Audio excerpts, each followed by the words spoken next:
because jua imekuwa mingi.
We focus on what we can see in the physical, not knowing that what you're seeing was cooked and completed in the spiritual realm. And so you need to shift your battle from the physical realm and move into the spiritual realm where the real battle is. Listen to me. I don't know if I'm allowed to come down here. Listen to me. If things are cooked on the spirit realm here, and then they manifest on the physical realm here. Are you with me? Are you with me? It means because the devil knows you have no understanding of how things operate in the spirit, he will cook battle one here. And then it manifests in the physical. You fight it physically. He knows you will not win. As you continue to fight endlessly, he cooks battle two, and then it manifests in the physical. You have battle one, battle two. You're still fighting in the physical. He's cooking battle three. And he knows you'll never win it. The solution is you move from this realm here. Shift your battle to the spiritual realm here. Shut him down before he manifests in the physical. And Paul says, for our battle is not against flesh and blood, but against what? Principalities. You keep fighting the wrong way.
Bosi, jua imekuwa mingi.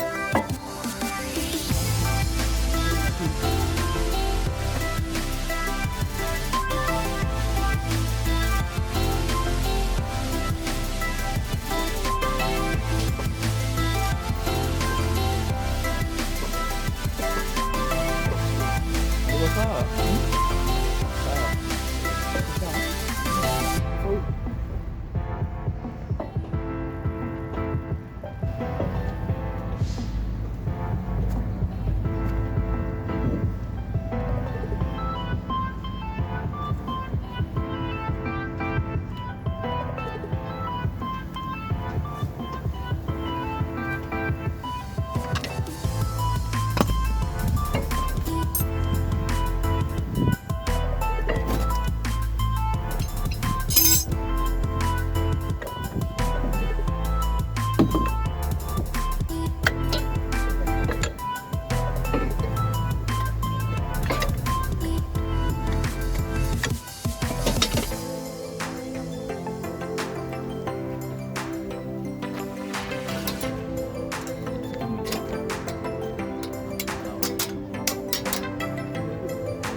Sawa. Sawa. Sawa.